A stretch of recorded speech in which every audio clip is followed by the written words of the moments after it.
hostages that are no longer coerced and under duress have said similar things in terms of like, how the f have you not done a hostage deal? Or we were more afraid of the Israeli bombings than we were of like our captors in general. So that is something that like has consistently been a through line for all of the hostages that have been released, okay, that are like alive and in Israel. So I just need you to understand that in terms of like obviously looking at hostage testimony when they're literally in captivity, of course it's going to be duress. Of course there is going to be a level of coercion going on, but you need to understand like if this cut entirely against like what hostages that have been freed are saying, that would be a different circumstance. But hostages that have been freed have said the exact same shit, and they have no reason to defend the people who held them captive at goddamn gunpoint. Okay? Like, and also the families of the hostages have been treated as straight up in Israel, have been treated as an afterthought or a nuisance, like people who are spoiling Benjamin Netanyahu's ultimate goal of continuing this genocide. Like, and people who themselves in Israel who want to continue the genocide, you know, because there are plenty of people who do want to continue the genocide, are still like, dog, do the deal first. What the f is wrong with you? Okay? Yeah. So obviously we'll be talking about this quite a bit in the upcoming days, considering that it's seemingly coming to like a final, like the final moment. I don't know. It feels as though this is a great escalation of tensions in general. Every time there's like new information about any of the hostages that have been killed, obviously it's like the final straw, it seems, but we'll see. You know, they call them terrorists in Nukba unironically. Like, what the fuck is going on? Do you think the Israeli opposition was contacted by the U.S. to spark this end? No, dude. First of all, Israeli and the U.S. is like this, okay? America would not fuck up the bag for Israel because they could have a much easier chance of like making sure that the situation is resolved in an amicable fashion by pushing for a ceasefire. You know what I mean? Like they already have that and they're not even using that. America is literally aligned with Benjamin Netanyahu. America's own guy in the cabinet quit. America's own guy in the cabinet literally quit. They tried to like push and pull in some ways and they genuinely failed to do so by like by having their guy Benny Gantz leave the cabinet unceremoniously. So they're doing all the worst shit, letting Israel do whatever the fuck it wants, letting the Israeli war cabinet and the Israeli government do whatever the fuck it wants is perhaps the worst possible thing you can do. Okay, so that's the situation. U.S. officials once again give cover to Netanyahu. Meanwhile, in Israel, everyone is blaming Netanyahu. I know. Once again, the United States of America's response to the situation is in clear contrast of the Israeli public's response to the situation. If you recall, I said this early October. Remember, we post the posters of the kidnapped, the hostages, for a very different propaganda purpose here in the United States of America as opposed to in Israel. It is the Likudniks that were taking down the hostage posters in Israel because the hostage families were like, our people are there, our family members are there, our cherished loved ones are in Gaza, stop bombing, get a ceasefire, which the Israeli government was obviously, for the past 11 months, allergic to, right? In America, however, the hostage posters were used as an offensive propaganda to be like, yeah, no, this is why Israel has to keep bombing Gaza, ironically killing the family members. So, of course, that attitude has still remained. That attitude has still remained in Israel in terms of like hostage families and the way that they have been treated by the government, the way that they have made their demands known to the government versus Western media completely outflanking and dick riding the most ridiculous Likudnik party line here in the Western world. It is crazy. This does not mean that those hostage family protesters are actually super woke and anti-Zionist by any measure. I'm not saying that at all. Many of them probably still want the continuation of death and destruction in Gaza, but they also understand that those bombs are falling on their family members. They also understand that Benjamin Netanyahu's reluctance to come to an agreement with a ceasefire proposal and a hostage negotiation is probably killing their family members. So you have to remember that, okay? You have to remember that when we analyze the situation. The attitude in Israel is very different than the attitude in the United States of America due to the closeness that many people feel in terms of like their loved ones being still stuck in Gaza. Okay? Israeli military says it recovered the bodies of 6 hostages from an underground tunnel in Gaza on Saturday. The IDF has identified all 6 bodies, which include Israeli-American Hirsch Goldberg Poland. The Israeli defense. So Hirsch Goldberg Poland is the Israeli-American whose family members spoke at the DNC. Okay? His family members, his mom and dad, are the people that spoke at the DNC, if you remember. So this obviously is more personal for a lot of other people. The defense minister said the hostages were killed just before troops could reach them. According to the initial assessment at our disposal, they were brutally murdered by Hamas terrorists a short while before we reached them. They were abducted alive on the morning of October 7th by the Hamas terror organization. Hamas is blaming Israel for the deaths. A Hamas spokesman said the hostages were killed That's by crazy. Israel's bombing. Whoa. It's not crazy that Hamas is saying, like, the bombs obviously killed them. What the f are you guys talking about? But it's crazy that they're showing the Hamas statement in Western media. That is wild. Whoa, this is new. Chat, this is, in the past 11 months of ongoing genocide, this is one of the first times where I have heard Western mainstream media openly state this is Hamas's position and it is at odds with Israel. That is crazy. I got goosebumps, dude. That is crazy. I've never actually seen any kind of autonomy or sovereignty or any kind of like individual attitude from the side of terrorist barbarians, which is the way that they are depicted usually. That is a wild change of pace. By the Hamas terror organization. We got to keep pushing. It's the only way we will see any change, and you are part of this too, man. I know. Is blaming Israel for the deaths. A Hamas spokesman said the hostages were killed by Israel's bombing of Gaza without giving specifics. Now, a group representing the families of Israeli hostages is calling for Prime Minister Netanyahu to address the nation and, quote, take responsibility for abandoning the hostages. Netanyahu released a taped statement this morning blaming Hamas for the murders of the hostages and accused them of not wanting a ceasefire deal. CNN's Nick Robertson joining us now live from Jerusalem with more. Nick, you're also learning some information about these hostages, that some of them were actually slated for release before their bodies were found. Yeah, Hirsch Goldberg Poland and Aidan Yerushalmi and... As an Israeli, I've had zero hope, but this general strike is the genuine end of this genocide. The strike is total and inevitable. What's interesting about the general strike is that there's a couple different things. So Israel, and I'm sure the Israelis in the chat know this already, but Israel's economy is in the shitter, right? It is screaming bloody murder. That's number one. Number two, Israeli interior security is at an all-time low as a direct consequence of the offensive campaign that they're not only conducting in Gaza, but the offensive campaign that they're conducting in the West Bank. So they don't even have enough, in my opinion, and I don't know how they will be able to deal with this, but they don't have enough, like, they don't have adequate coverage if there is a massive general strike that occurs in Israel. So, like, they won't even be able to bust out the APCs and shit that they've used in the Supreme Court protest that happened, a couple years prior. So, like, it's gotten to a point where it does genuinely feel like a change might occur. Like, it does genuinely feel like a change might happen. Yeah, money is dried up. Israeli startups are folding one after another. You know, there is the Israeli economy was downgraded again a month ago.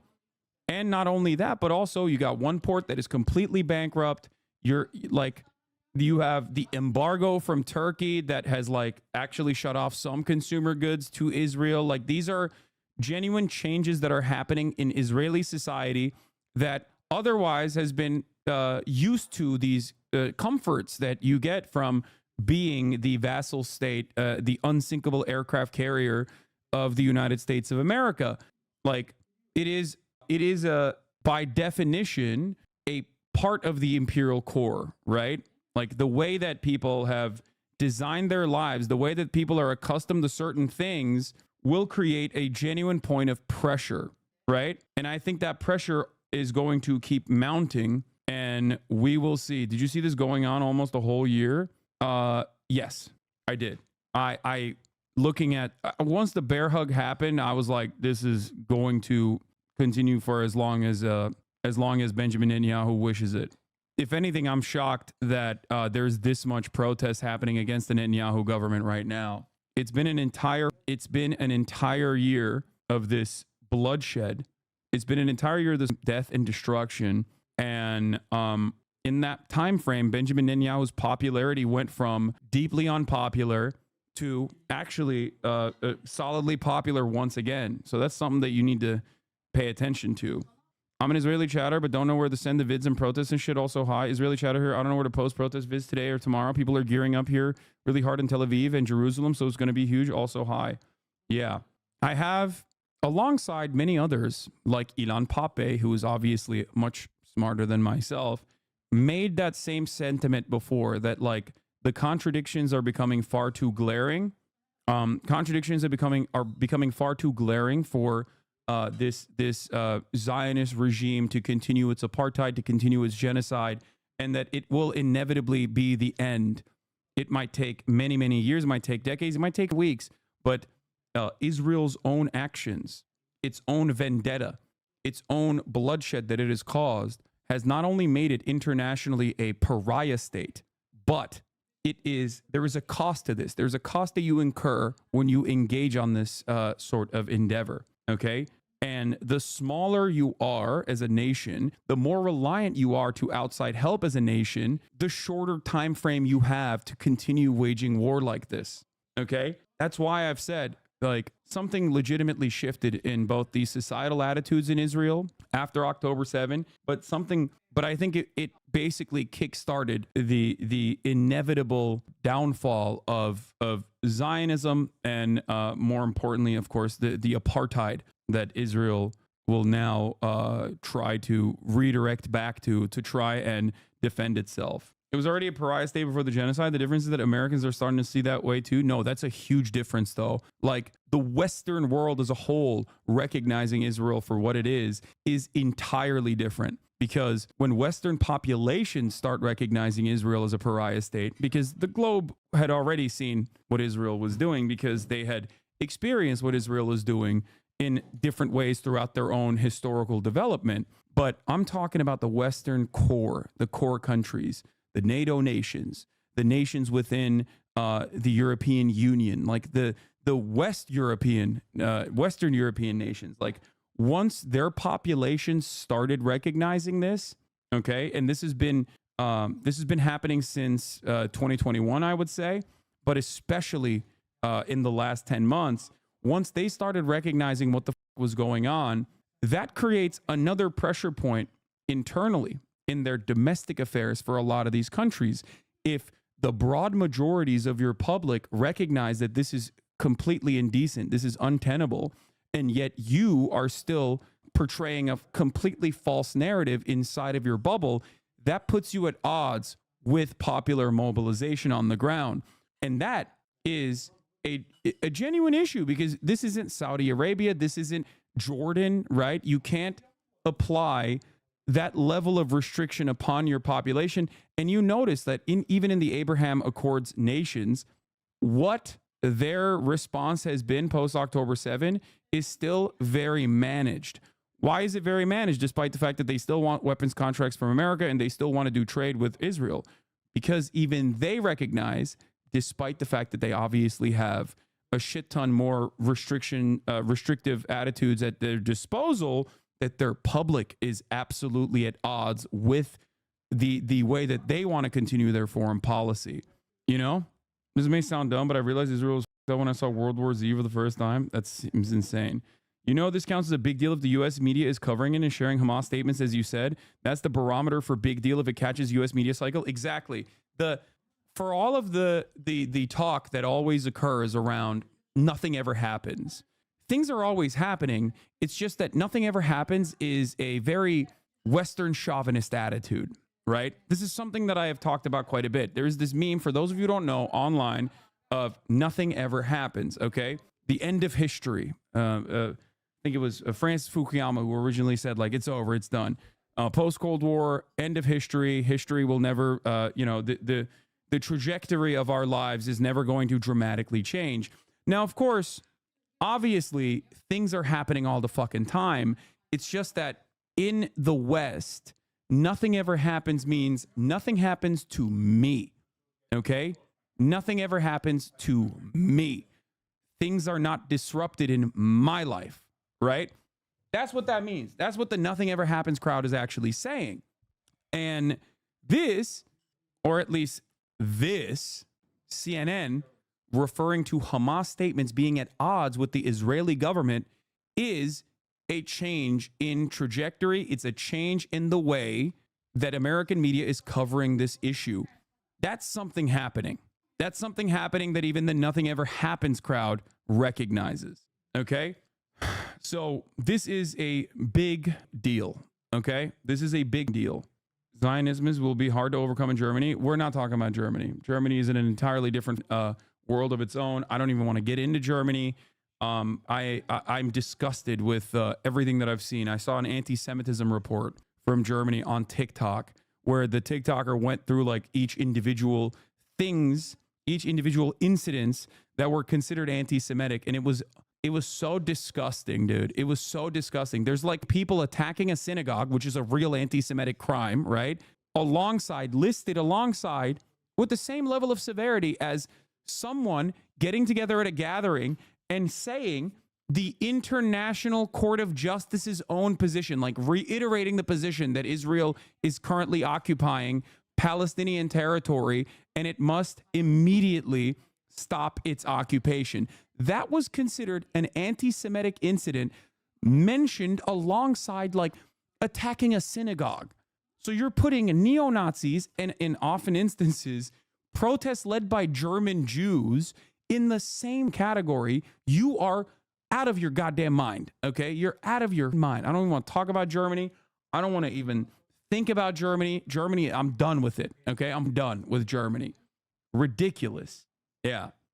Germany can't even on accident be on the right side of history. It's ridiculous.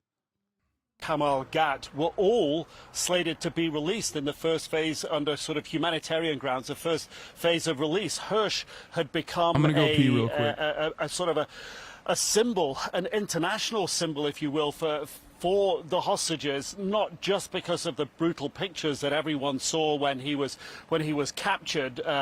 He'd lost his left arm, and the narrative that we learned after his capture that had happened as he was trying to sort of defend and fend off hand grenades and gunshots from Hamas. But then Hamas cynically and brutally used him in a propaganda hostage video in April this year, where you could clearly see he had lost his left arm. Everyone in this country and I think around the world could really see what was happening to the hostages and how they were being used. But these three were expected to be in the first phase of release. There are huge political recriminations, not just from the family of the hostages, not just even from opposition politicians here, but also even the defense minister calling on the prime minister to revisit the cabinet vote last week that many people believed shut down the possibility of getting a hostage deal through. The prime minister has given a statement and he's defended his position and is blaming Hamas for what's happening. In recent days, as Israel has been holding intensive negotiations with a mediator in a supreme effort to reach a deal, Hamas is continuing to steadfastly refuse all proposals. Even worse, at the exact same time, it murdered 6 of our hostages. Whoever murders hostages does not want a deal. For our part, we will not relent. The government of Israel is committed, and I am personally committed, to continue striving towards a deal that will return all of our hostages and ensure our security and our existence. He's not wrong. He's not wrong. People who murder hostages don't want to do a deal. People who murder the hostage negotiator don't want a deal. It's just that both of those things are happening, and Israel is doing them. So, you know, something to consider when he says, oh, people that murder hostages or people that murder the hostage negotiator, for example, they probably are not invested in a deal, are they? You can't continue this charade, okay? Especially when people literally are like, dude, there was a hostage deal. You're supposed to get it done. You're supposed to get it done. You're supposed to get the hostage deal done. And their family members are on the other side, you know? Like, you guys are saying shooting aid workers, or shooting, random Palestinian children, like people that don't give a fuck about that, okay? Israeli society members who don't give a fuck about that still care about their family members, okay? You need to understand that. You need to understand that.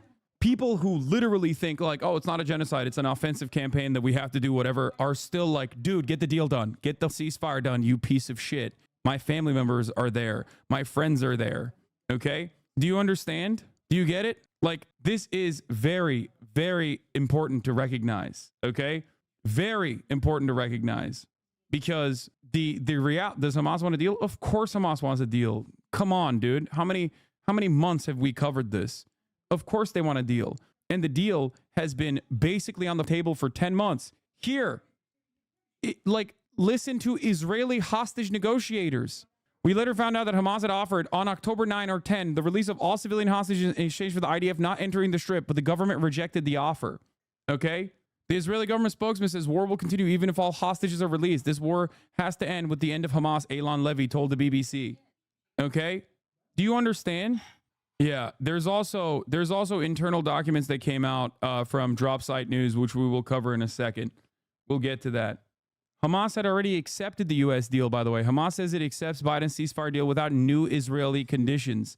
That was a couple days ago. Hamas, there is a deal on the table. America presented it months ago. The United Nations voted for the deal, okay? Everyone wants that deal. The problem is Israel does not want the deal. And it's not even Israeli society. The only people that don't recognize what is going on are people who unfortunately live in the United States of America and are deluded by our media and Anthony Blinken and the administration regularly lying. Okay? That's why for months I've been saying over and over again, there's a deal on the table. Israel is the only one that's spoiling this deal, all the way up until like Israel literally killed the principal negotiator, which even then people looked at and thought, oh, well, he's a Hamas guy, so who gives a shit? You are not above propaganda, okay? You are still incredibly susceptible to propaganda. It is understandably not something that you pay attention to. You don't have this expectation that mainstream media is going to have a set of biased narratives that they go with that completely go against the reality on the ground, okay? You don't have that expectation, so you rely on mainstream media. It is understandable to rely on mainstream media. I still rely on mainstream media very much so. But you have to understand that when it comes to American foreign policy, especially in the way that American foreign policy analyzes Israel or currently sees Israel as an incredibly valuable ally that no matter how hard they go, they will still defend. Okay? I don't blame you for reading a CNN article or two and then having a very different reality, like having a false understanding of what's going on. Because there is a shit ton of misinformation out there that is presented as like genuine truths, even though it doesn't fucking make any sense whatsoever. Okay? You don't have this expectation that the State Department officials are going to come out and be like, no, it's Hamas ruining the deal. I promise you, right? And then have that be the exact opposite of reality. Why the would you ever expect that? These are people in positions of power, and there's an expectation that they're going to be truthful. They're not. They're just simply not. And Israel is doing everything it can in its power to basically show you that that's not the reality, that they are the spoilers. Listen to Benjamin Netanyahu. he regularly says, yeah, no deal, no deal, no deal. We're not pulling the troops out of the Philadelphia corridor. No deal. We're going to add new conditions onto the pre-existing hostage negotiation in an effort to keep the hostage negotiation out there, dangle it like a carrot, and continue pummeling Gaza as they have. And America plays along with it, okay? Look at this reality from the Times of Israel. Hostage families say hostages would still be alive if it weren't for the saboteurs, the excuses, and the spin. On CNN, Blinken says Israel has agreed to U.S. proposal to close remaining gaps on ceasefire deal and calls on Hamas to do the same. I don't think you understand. Like Israeli news is outflanking American news on this issue in perpetuity. Okay? These are not outlets that are anti-Zionist. The Times of Israel is not an anti-Zionist institution. Even Haaretz, which does have anti-Zionist writers every now and then, but has a variety of different perspectives. Ynet, Channel 12, Khan. There are, with the exception of like the BB Dick writer channels, many of these outlets are writing truthfully about the situation, about the frustrations that Israeli society has. Okay? American media does not have to do that because they are far removed from the reality on the ground. So they can work to manufacture consent at the behest of the American State Department. This is a good take as well. Israeli media doesn't need to do this dance because Israeli society is fine with the colonial situation in general. That too, for sure. What is the most powerful anti-Zionist source in Israel? 972 Magazine and Local Call are two phenomenal investigative reporter outlets that have uncovered so many of the stories that you hear months later from like Western news sources like The Guardian. Okay? Plus 972 Magazine and Local Call are two phenomenal institutions of journalism inside of Israel. They do incredible work. Local Call, okay? They're great. They're great. Anyway, even Haaretz is more critical in Israel than most Western outlets. Yes, Haaretz is seen as like a leftist, liberal newspaper, even though they do still have very much like Zionists on their payroll who like write insane articles every now and then.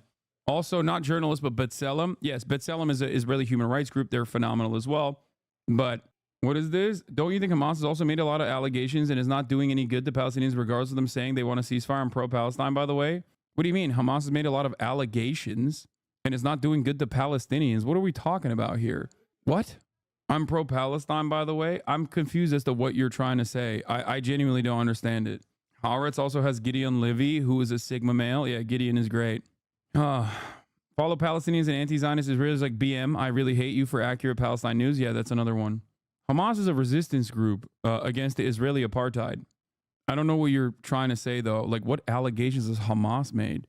So let's take a look at how this Satan spawn right here is reacting. Existence. But I think I should also just give you a sense of some of the heartbreak that the families are feeling. The cousin of Carmel Gat, who was visiting her family in the nearby to the Nova Music Festival, Kibbutz Be'eri. She was 40 years old. She was an occupational therapist. Hamas is a fascist group. Oops, I didn't mean to ban you, but I mean, what you said is ridiculous regardless. Hamas is not a fascist group, brother. What the f are you talking about? He said Hamas is a fascist group who killed all the lefties in Palestine. You're just wrong. Literally wrong.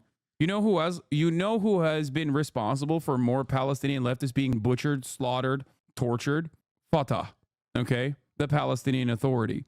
Hamas, on the other hand, is a resistance group that is the leading resistance group that has collaborated with all of the rest of the Palestinian resistance groups, which include PFLP and DFLP. So you're absolutely wrong about that. Okay? And some of their demands are literally releasing high-level Palestinian hostages currently under Israeli detention that will literally actually write them out of civil governance. Okay? The people that they want to release from DFLP, PFLP, and even Fatah at times are actually more popular leaders that are directly at odds with their political ambitions and will absolutely, obviously I'm talking about Marwan Barghouti, which Marwan Barghouti is, if released, which is one of the highest priority targets that Hamas demands the release of, okay? Marwan Barghouti will most likely completely write out Hamas from ever having a civil governance if he is released. and they still want to release them. There are aspects of the Palestinian Islamic Jihad and Hamas that are Islamist fundamentalist. This much is true. But ultimately, Islamism is not the reason why they are resisting. They are resisting, and it's not anti-Semitism either. They're resisting because there is an apartheid. They're the only game in town, okay? They're the only developed enough group that has the means, the necessary resources, and the momentum to actually fight back against Israel's brutal, cruel regime, okay? I'm scared, guys. Wait, I think Hamas is different than any other jihadi groups, in my opinion. Hamas is not a jihadi group. What are you talking about? Jihadi group? What do you mean jihad? If you, like, Americans think, like, Salafist, like ISIS is jihad. It's not. Jihad just means struggle, resistance, or not resistance, but, like, it means struggle. It could be going to the gym is jihad, if that's what you're not using the correct interpretation. But if I were to lean into your interpretation of the term jihad, which is just a post 9/11 buzzword, okay, jihad is not a bad thing. But in American media, it is represented as like what ISIS is doing, which is not jihad. Okay, Hamas is not even remotely close to ISIS or any of those other Salafist groups. As a matter of fact, they're at odds with a lot of those Salafist groups. I'm not American. Jihad is an Arabic word for Islamic. I'm not American. Jihad is an Arabic word for Islamic conquerorship. I'm not American. I'm just a racist. He's like, I'm not American. I'm just a Euro-fascist. You know what I mean? No, let me tell you. Yeah. Jihad means struggle or effort. Exactly. No, but going to the gym is jihad, lol. Everyone knows what jihad is. Stop equivocating. It literally is happening right now. I'm saying even your false Islamophobic understanding of jihad, where you're using that as a substitute word for like doing terrorism or whatever, in like ISIS style activities, okay, which is incorrect. I'm one, correcting the common misconception that people have, and then two, leaning into the common misconception that people have. I'm Muslim Arab, lol. Okay, sure, bud. I'm Muslim Arab. I'm Muslim Arab. We are trying to conquer Europe by doing jihad. I'm Muslim Arab, and I'm here to do jihad by raping white women in Sweden. That's my jihad. That's what we mean when we say jihad. Islamic conquerorship. We want to implement the caliphate in Berlin. Like I don't speak Arabic, okay? But that's what it means in Arabic, okay? I don't know why dude, I need you guys to understand something, okay? Narratives and perception oftentimes is significantly more popular and more important than the actual reality. This is why in the Western world, I can have a conversation with someone who says, I'm pro-Palestine, I'm an Arab Muslim, and jihad means Islamic conquerorship. And there are a shit ton of people who literally believe that when it's simply not the truth, okay? And it's crazy to me. It is crazy to me that like, I can't even address a common misconception that people have without people being like, no, you're wrong, actually. It just means like blowing up places. Okay? The word in and of itself means something entirely different than the way it's presented in the Western world. But even if you were to operate on that understanding, what Hamas is doing is not that, okay? But it's crazy to me overall that like people will unironically run with this narrative. Yeah, I mean the Wikipedia itself, you could just like Google it, is an Arabic word which literally means exerting, striving, or struggling, especially with a praiseworthy aim. In an Islamic context, it can refer to almost any effort to make personal or social life conform with God's guidance, such as internal struggle against evil in oneself, efforts to build a good Muslim community, ummah, and struggle to defend Islam. In non-Muslim societies, the term is often associated with offensive warfare and violence. That's why, like I said, going to the gym could be jihad. But that sounds silly when like everyone is primed to think, oh, it means saying Allahu Akbar, which also means God is great. But from an American standpoint, from a Western standpoint, it means scary guy about to go boom, boom, because you're racist. I don't know how else to describe it to you. Like you are just a racist person, and I am over here trying to explain to you a concept that is not true, but you don't give a anyway, which is crazy. It's crazy. It's crazy that like this is a point of contention, even in a community such as this one. Okay. Oh, anyway, but that's not even what I'm talking about, for the record, because I understand where that chatter was coming from when he was using jihad as a substitute word for like Salafist terror. Okay. And Hamas is not. Not only are they ideologically at odds with Salafists. Okay. Okay. Oh my God, dude. We got what's her face? Another Aya Hershey, another what was it? Was it Aya Hershey Ali? Ayan Hershey Ali type in the chat. In an Islamic approach has many rules, such as taking women hostages. If you read the Quran, it always refers to war. Thanks, man. Or woman. Yeah. No, definitely. You're right. Oh, why am I having this conversation with this psychopathic demon, dude? Thank you, chatter, for coming in here and being like, listen, I'm a Muslim Arab, and jihad means doing terror on white children and also capturing white women, specifically in war. Okay. No, it's a good combo to have. A lot of people just learn for the first time what jihad really means. No, because a lot more people who already have this priming to believe the false notion will just go along with it and be like, this guy unjustifiably got banned in the chat because he's saying the truth as an Arab Muslim.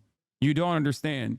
You don't understand white boys like I do. Okay. There are plenty of people, for as many people who are open-minded and are going, I didn't know this. Now I'm learning about it. There is a shit ton more people who are like, no, that guy was speaking the truth and Hassan banned him unjustifiably. Okay. Trust me. This is like when people don't understand the term martyr. I know. In Iran, we have a Ministry of Agricultural Jihad. Does this guy think they're terrorist farmers? Yes. They're terraforming. Terror farming. Like, you will never be able to explain it. Like, there's named jihad, bro. What do? Do you think that guy is named jihad? The term jihad is mentioned in 41 instances in the Quran. Most occurrences are linguistically related to the exercise of effort, juhd, and the deployment of energy on 10 occasions in relation to the path of God on 13 occasions or in the context of combat. Yeah, they're doing terror farming. Anyway, let's get back to this. Yeah, there's dudes named like jihad. I suspect that when Americans hear that a dude is named jihad, they mean like, oh, they think like, oh, this is a terrorist who's going to do terror. And that's why he's named doing terrorism to white people. She saw her mother be killed in front of her eyes by Hamas before she was abducted. And her cousin wrote this letter, and I just read some of it because it's so poignant and captivates the sense and the mood and the loss here. He says, sorry, Carmel. Sorry we didn't stop it when it was possible. Sorry we let them kill you.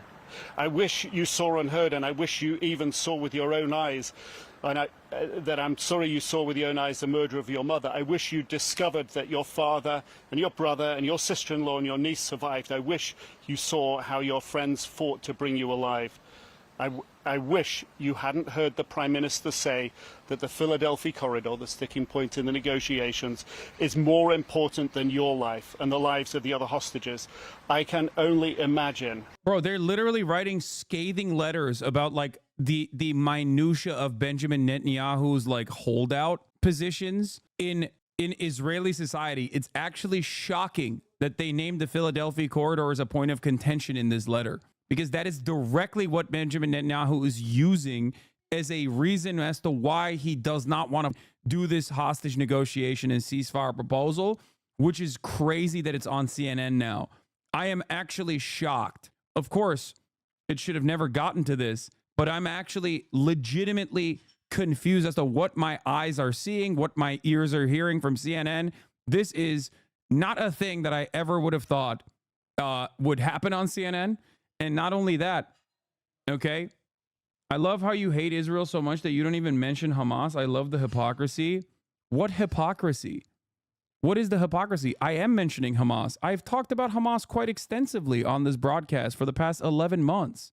How the fuck would I avoid talking about Hamas when talking about the situation in Gaza? You are just making up a position in your mind and also ascribing hypocrisy to this position that you made up in your mind. I have not stopped talking about Hamas. I was just talking about Hamas. That chatter said a verbatim post on Twitter I read earlier. This is either a child or someone too stupid to engage with. Yeah. PP is defending his true homeland, Pennsylvania. Now, here's the thing. I love how you hate Israel. Yeah, I mean, that's not, I will always have hatred in my heart for any government that does this level of unimaginable bloodshed to majority civilian, children, women, elderly, just completely unconscionable. Of course. Yeah, I'm Israeli. The whole reason this is happening is because Netanyahu won't engage in a deal because he's power greedy. He is 100%. What's next? You hate Rhodesia? Yes. I want to know what that chatter was saying earlier. He's like, you don't even talk about Hamas, which is ridiculous. Of course I talk about Hamas. Hamas would cease to exist if Israel did not maintain an apartheid regime. Okay? So you hate the Turks for what they did to the Armenians? Great question. If you can find a moment where I have ever denied the Armenian genocide, I told you, I'll give you 10 grand, okay? And not like a thing that's clipped out of context where I'm in the process of talking about the Armenian genocide where you make it seem like I'm denying it, okay? This is such a funny take from a bunch of dumbasses who literally come in. Norwegian socialist, by the way. Norwegian socialist. I doubt that you're an actual Norwegian socialist. One of the countries that's like actually pretty critical. Your own investment fund is currently in the process of divesting from Israel, and you're over here being like, so you hate the Turks for what they did to the Armenians? What a silly take. You are a racist piece of shit. I know that's good. Oh, suck my dick. Oh, you know that's good? That's like Trump being like, oh, I'm glad that I called into question Barack Obama's birth certificate, so now we all know that he actually was born in America. You bitch. We know exactly what you're doing. You see a Turkish man, you think, oh, he must deny the Armenian genocide, and you racistly use that shit. You think I don't hear this every day of the week? Hypocrisy baiting assholes who immediately ascribe these ridiculous positions because, oh, he's Turkish. As an Israeli, most Israelis are against keeping the Philadelphia corridor. We all know he's using it to stay in power. If there would be a ceasefire, there would be elections. He will no longer be the PM. I don't even know, because I feel like, I mean, this last like mass protest, mass mobilization aside, and we are going to cover the Israeli demonstrations. We are in the process of it. Hold on, chatter. Like, his popularity has increased. It was in the shitter post October 7. Many Israelis also were like, bro, you fucked this up. You were the security candidate. You did not give us security at all. It's the least secure we've ever felt, you know? And since then, his popularity has only gone up as he continued this thing. What is the Philadelphia corridor? The Philadelphia corridor is the southernmost point of the Gaza border crossing that is Rafah. That is like the corridor between Rafah in the Gaza Strip, the southernmost corridor, and Egypt. And Benjamin Netanyahu overtook it when he violated Joseph Robinette Brandon's red line by invading Rafah. And he even invaded parts of Egyptian land as well, Egyptian territory as well. Okay, and took over the entire southern border of the Gaza Strip and Egypt. But yeah, I will cover the Israeli demonstrations. I'm shocked that, according to polling, Bibi was down bad pre-October 7 and probably would have lost the election due to the Supreme Court reforms after 10/7. His popularity went down even further and has since recovered. Yeah. So the reason why the Netzarim corridor and the Philadelphia corridor is a point of contention is because Benjamin Netanyahu is like, we're going to do a ceasefire, okay, a three-phase ceasefire negotiation that the United States of America presented as the Israeli proposal months ago at this point, that the United Nations voted on, that Hamas has agreed to, okay, multiple times at this point, that is identical to the Hamas proposal that was presented all the way back in February, mind you, okay? Benjamin Netanyahu's added additional conditions to that, which is a permanent occupation of the Philadelphia corridor and the Netzarim corridor, which cuts across Gaza and also controls the southern point as well. Okay. This is a new point of contention that Benjamin Netanyahu added on as a poison pill to the existing ceasefire proposal that the American leadership has consistently lied and said Israel is actually on board with. Okay. In Israel, obviously, Israelis are aware that Benjamin Netanyahu's added this extra position in an effort to poison the actual ceasefire deal. Because, of course, you cannot have a ceasefire and permanent cessation of hostilities without actually removing troops. Okay? So the people who are closest to the matter are obviously more privy to the information and more aware of what the fuck is actually going on, as opposed to people in the Western world that are deluded by mainstream media into thinking that the situation is very different and it's actually Hamas that's playing the role of the spoiler here. Okay? Here. Israel's plans to stay in Gaza. Following are some revealing quotes from a column by Netanyahu's mouthpiece, Amit Segal. The prime minister is not telling the truth. The truth is this: as far as Netanyahu is concerned, Israel plans to stay in Gaza for the next generation. We are now returning to another old experiment conducted between 1967 and 2005, military bases between Gaza and Rafah. This is exactly the presence Netanyahu means when he talks about Israeli military control and civilian control of other parties. That's why a two-lane freeway is currently being paved on the Philadelphia axis. And that's why entire divisions are located where Rafia Yam, Netzarim, Eli Sinai, Nisanit, and Dugat, Israeli dismantled Gaza settlements, once were. This does not mean that there will be no deal. It can be carried out as a pause, a temporary withdrawal, but the negotiations only emphasize how much Israel opposes a total withdrawal from the Strip. Okay? There remains the question of ruling over 2 million Palestinians. Another possibility is that there will be less than 2 million. A crossing to Rafah will open and allow emigration from Gaza by sea or by air. Several sources indicate a great desire to leave. Rest assured, Gush Katif will not return. It is more likely that a more sympathetic American administration would perhaps tacitly agree to the establishment of Nahal outposts on the northern perimeter near Ashkelon.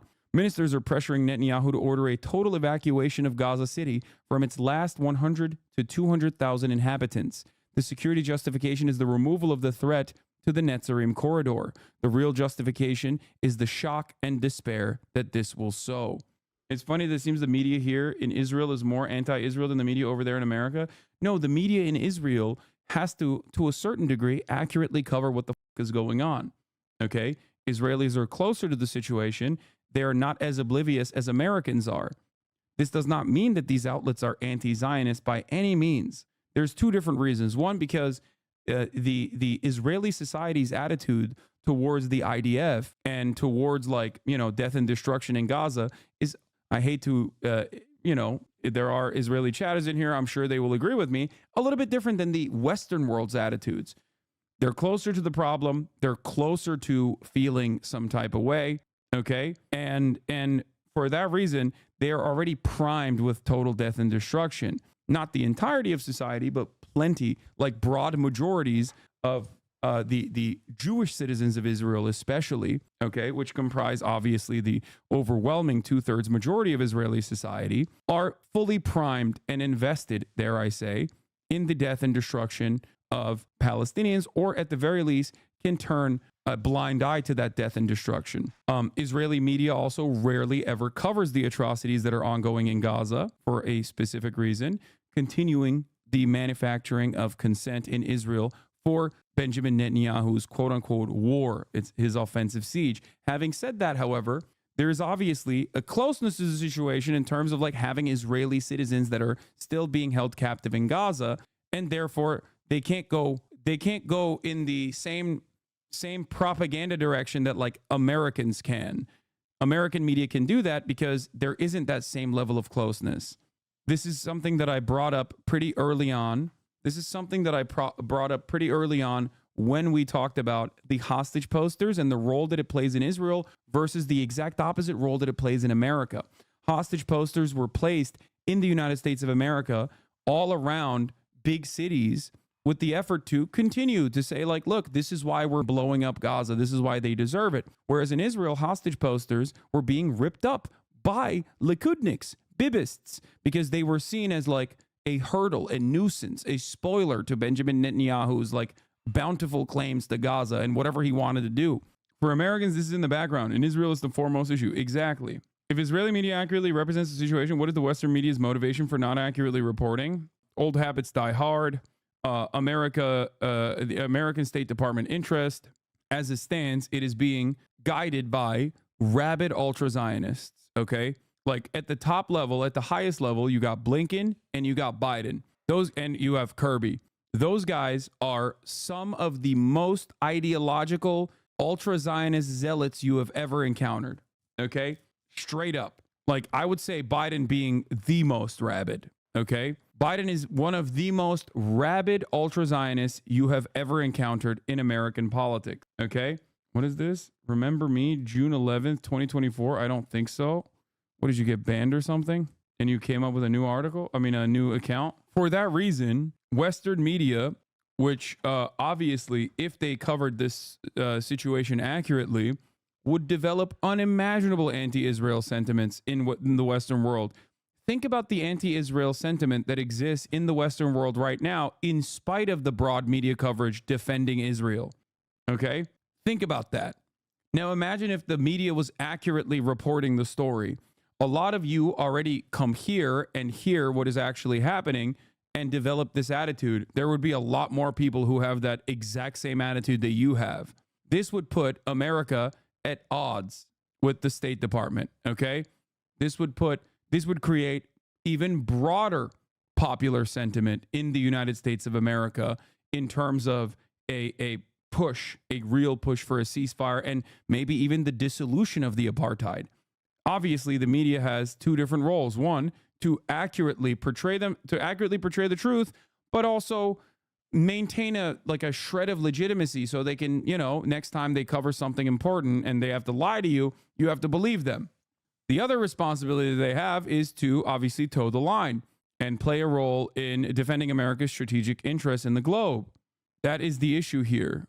That's why sometimes they will actually seep in accurate coverage of what's going on, like when Clarissa Ward snuck into Gaza with the Qatari healthcare workers to offer some of the only insights that we've seen in Western media at the time from inside of a Gaza field hospital. Okay, I don't know if you know this, but Israel's essentially going to be borked tomorrow due to the mass protest. The hostage families are called to not open any schools and close a lot of public facilities.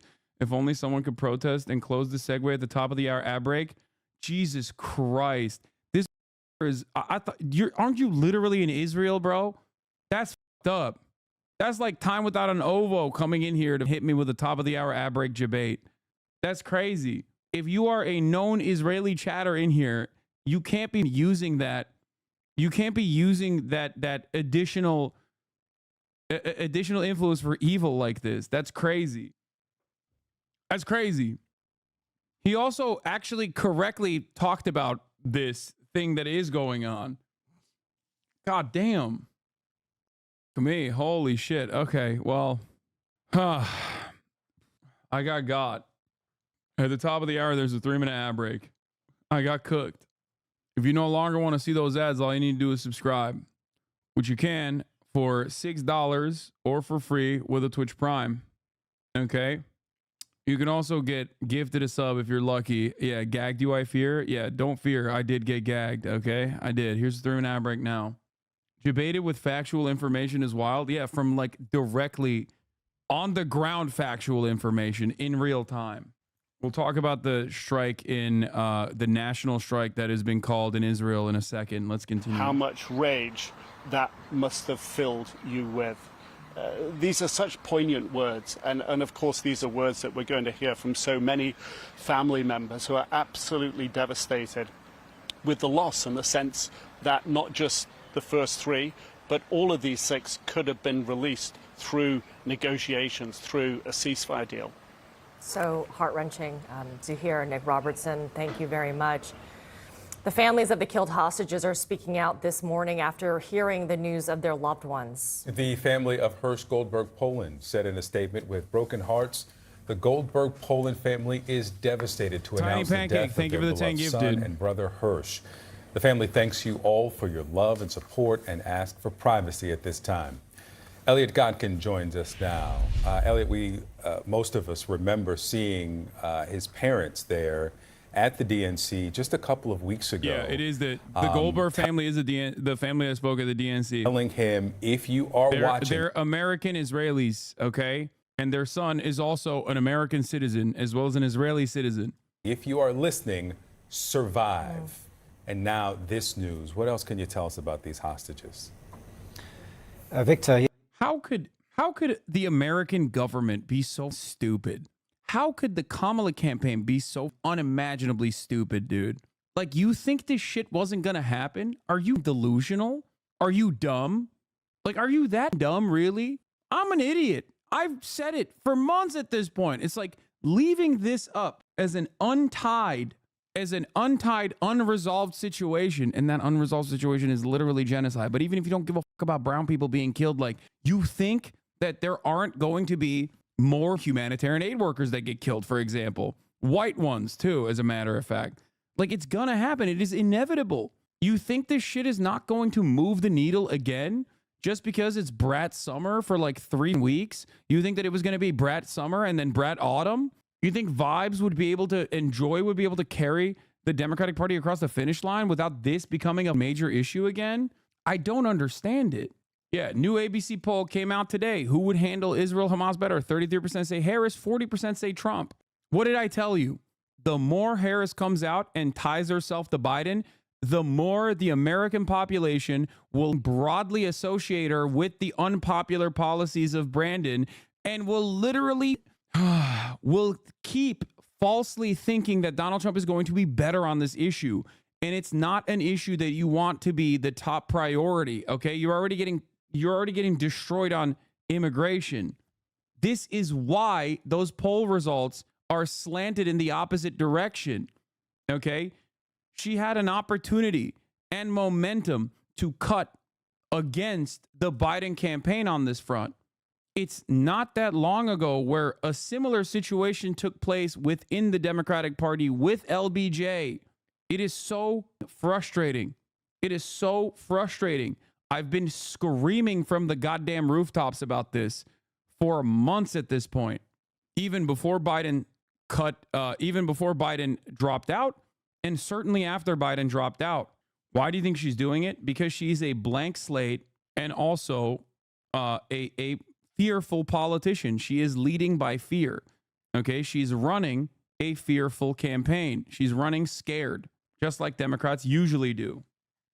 Yes, very poignant that his parents were so vocal and visible in their advocacy for the release, not just of their son Hirsch, but also for all of the hostages. As you say, they spoke at the Democratic National Convention and indeed joined, or got the audience all to, in unison, chant, bring them home, which has become a refrain for the families of hostages who were kidnapped in the Hamas-led terrorist attacks of October the 7th. The parents had met with President Joe Biden as well. And of course, if anyone can remember those searing images from October the 7th, one of the ones that sticks in the mind most was that of Hirsch with half of his left arm blown off, being herded onto the back of a truck and being taken into Gaza. Now, we have a first-hand account from one of his friends from that day saying that they had taken refuge in a small bomb shelter as they were trying to flee from the onslaught, and that as the militants were throwing hand grenades into this bomb shelter, that Hirsch was throwing them out. And it was in the course of throwing those grenades out of the bomb shelter to protect himself and, of course, the others who were in there, that he suffered that injury. And that stump was visible again when he was used in that propaganda video back in April that Nick was just referring. So Israel bombed the hostage dev? We don't know. I don't know. I don't know if they executed the hostages when Israel went in to retrieve them, or if they died under the rubble from Israeli bombs. The higher likelihood is still obviously dying to Israeli airstrikes, considering that Israeli airstrikes have been responsible for the overwhelming majority of the deaths. But this time it might be different. It might have been that that they knew that an extraction was slated to happen and they killed them. And I think that's what the reporting is suggesting as well. That Hamas shot them when they knew that they had no other alternative. Has Israel ever released the cause of death for hostages in a trustworthy format? No, I don't. Not necessarily, because they do still have a responsibility to portray the truth. Like, there is obviously a level of propaganda that they want to do, but usually these are Israeli civilians or Israeli soldiers, and their family members will demand to know what the truth is. So they don't broadly publicize it. They don't broadly publicize exactly how some of the hostages die, but family members will literally come out and be like, they died under rocket fire. Now, I don't know. Like I said, I don't know if this is one of those instances. Daniel Hagari said they died a short time before they got there, if I recall correctly. Major respect for holding off on complete confirmation, solidifying my trust in you yet again. Yeah, despite what the naysayers in my vicinity say, yeah, it's not except for the 3 of those that they accidentally shot. Well, they didn't accidentally shoot them. They shot them point blank. They did shoot the Israeli soldiers did shoot 3 hostages point blank that were escaping. But this article came out immediately after the announcement. Must make it 100 times more devastating. It was right there. No, but come on. Do you want them to release the autopsy? I don't know. I don't know if they like actually give the, I suspect that they probably tell the family the truth in terms of like how they were actually died. Like whether the Israeli government was responsible with the airstrikes and whatnot. Ultimately, though, I think the Israeli society still broadly considers these last 6 hostages, even if Hamas killed them, to still be a responsibility of Israel, considering that there has been an active hostage. There has been. You clearly don't know what point blank means. No, they did. The Israeli soldiers did point blank shoot the hostages. What are you talking about? 3 of them. Like they had clear aim. What the? It doesn't get more point blank than that. What do you mean? One of the 3 ran into one was holding a white flag. He ran into another house. They chased him into the house and shot him. Point blank means directly next to. Yeah, yes, up close, dude. Yes. These aren't the 6 hostages that we're talking about. I'm talking about 3, like from a while back. 3 hostages managed to escape. 3 hostages managed to escape. They were calling for help in Hebrew. One of them had a white flag. Anyway, then why did the IDF shoot them? What do you mean, brother? First of all, this question is ridiculous because it's something that happened. Okay? That's number one. It's literally something that happened, and you're like, well, why would it have happened this way? As in, like, oh, did it not happen? No, it did. Okay? Whether you like to admit it or not, it literally happened. So that's number one. Make no mistake. Close range would be more accurate than point blank, but it doesn't matter. Okay, close range, not like directly put a gun to his head and popped him. I'm just asking to know, brother, relax. I'm Palestinian myself. Okay, why? If you're Palestinian, you know the answer better than anybody else. Because they thought they were Palestinian civilians. That's why they killed them. Okay? And you don't have to actually, do a little bit of Google searching to figure that out, because they did say that early on, where they thought that they were Palestinians, and that's why they shot them. Have your audience is Palestinian or Arab. Yeah, here. Alon Shamriz, Yotam Chaim, and Samer Talalka. A deceased military dog's GoPro camera was discovered to have recorded their voices several days earlier. The dog was involved in a military exchange between Israel and Hamas. According to IDF official, the 3 male hostages emerged shirtless out of a building towards IDF soldiers tens of meters away, one carrying a white flag. An Israeli sniper then opened fire on them, killing Shamriz and Talalka and wounding Haim. After being shot, Haim ran into a nearby building and shouted for help. The battalion commander then ordered the troops to hold their fire while Haim was being persuaded to exit the building. But when he did so, 15 minutes later, a soldier acting against the battalion commander's orders shot and killed him. They changed this narrative 8 times. This was the final narrative that they actually arrived at. As far as I remember, it was a lot closer than a sniper tens of meters away. Israeli troops were primed for an ambush, not the possibility of hostages walking around behind enemy lines in Gaza City. Yeah, preliminary IDF report. Hostages killed by soldiers waved white flag. One yelled for help in Hebrew. What the f*** is this thumbnail, dude? Yeah, they shot them because they thought they were Palestinian. Okay? Palestinian civilians, because they shoot Palestinian civilians all the time. Okay? I can't believe that this is a question that we have this far into the ongoing genocide, that people still are like, I don't really understand it. Why are the genocidaires doing things that kind of seem like it's a genocide, as in a kill zone? Anyway, where the f were we? We're going to talk about all this shit in a second. There's like leaks from the cabinet too. As well. Beyond Hersh Goldberg Polin, of course, who was a US and Israeli citizen. All those redheaded Palestinians are running around. Yes, brother, there are redheaded Palestinians. This is not like Palestinians don't look the way that you think they do. They also look almost identical to Israelis. There's a shit ton of Arab Jews in Israel, and there are Palestinian Christians in Gaza. Like, yes, there are people. There is no, this is something I've talked about quite a bit from the start, okay? If you put Palestinians and Israelis in a lineup, okay, no yarmulkes, no IDF garb, nothing, you will never be able to tell who's Palestinian and who's Israeli, okay? Like, you can't. There are dudes that are literally Arab. They're Arab, but they're Jewish. So therefore, they're Israeli citizens. It's quite similar to the dynamic between Greeks and Turks or Armenians and Turks. You can't tell from a lineup. You just can't. Okay? You can't. Yeah, unless they're from Asia or the US. Okay, yes. I love you as a Palestinian, but I disagree with that statement, bro. I guess maybe true for the uninitiated non-Arabs. Brother, what are you talking about? Like, what do you... Dude, you're ridiculous, okay?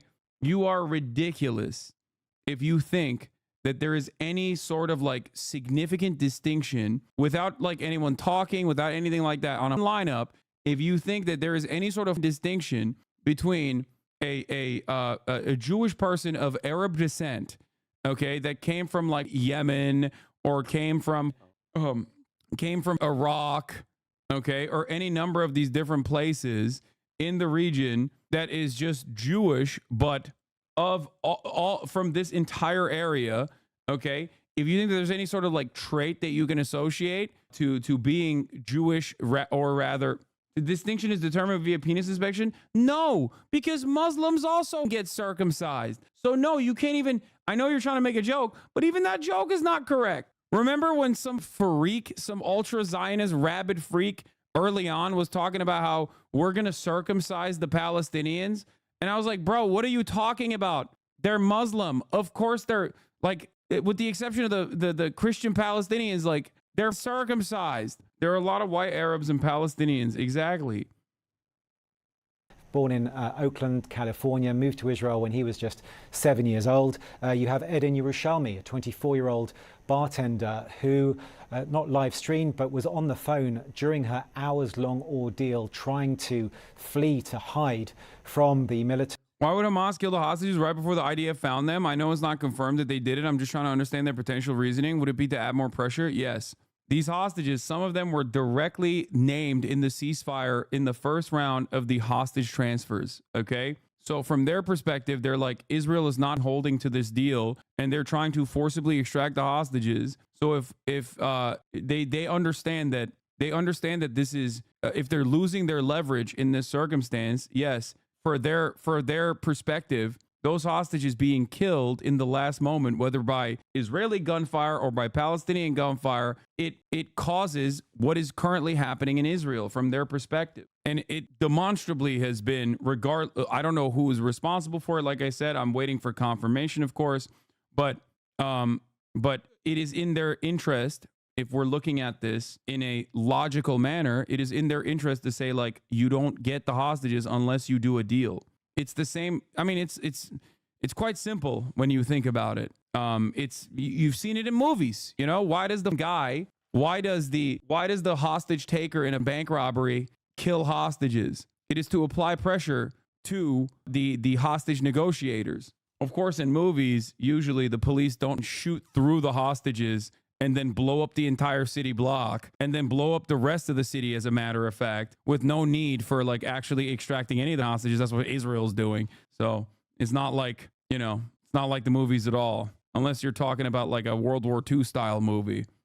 As they rampaged through the Nova Festival, killing, raping and kidnapping as they went.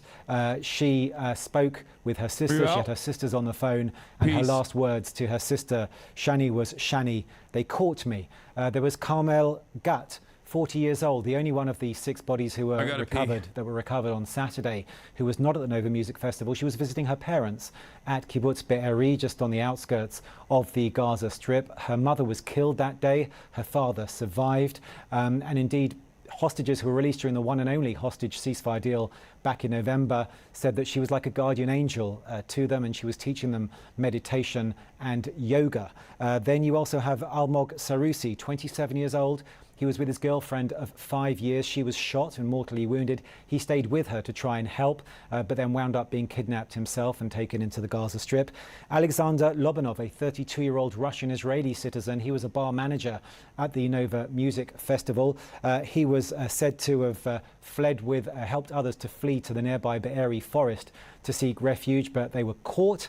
and he was taken captive as well. His wife gave birth to their second child, a boy, 5 months ago, a boy that he will never meet and that will never meet its father. And then finally, there's Ori Danino, 25 years old, who is said to have driven a number of people from the Nova Music Festival to safety in his car, and then instead of staying in the safety that he had found, he turned back around and went back into where the militants were, into the gunfire to try to rescue more people, and then wound up being kidnapped himself as well. So those are the 6. Also worth noting that according to the IDF, there are still more than 100 hostages who are still being held captive in the Gaza Strip, about a third of whom are believed to be dead. Victor, Amra? Elliot Gotkin, thank you. Joining me now to discuss this is former Pentagon advisor for the Middle East, Jasmine El-Gamal. Jasmine, I first want to get your reaction to what we've been learning through Nick Robertson's reporting that 3 of the 6 hostages whose bodies have been found in these tunnels under Rafah, that they were slated to be released in this first phase of a potential deal.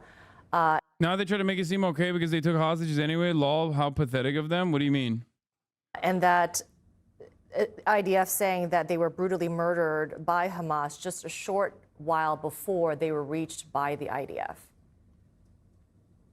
That's right. Good morning, Amra, and thanks for having me. And I'd like to start first by just expressing my heartfelt condolences to the families of these hostages whose bodies have been recovered. It's just the latest in a series of really heartbreaking news that's come out of Gaza and Israel. Hasan, do you know who the historian Benny Morris is? Yeah, more like a hysterical Benny Morris. Yes, he is. He is. Every single day that that Israel continues its genocide, he becomes more and more unhinged. I recently watched him talk to Mehdi Hasan in front of a crowd that literally lost their minds when he said, "I don't know what the term famine means." Okay, he is deeply unserious, and his former work was obviously very important in uncovering certain aspects of Israeli history, but his current attitude towards his own former work and his current attitudes towards like just being a like open, unabashed, unashamed anti-Arab racist piece of shit is pretty crazy. He was so unhinged that he literally said that the person responsible for, I think it was like the UN Human Rights Commission, the person leading the UN Human Rights Commission was a Syrian, and therefore you can't trust an Arab, you can't trust a Syrian with that responsibility. Like, it's crazy. Like, he literally said that as like an own.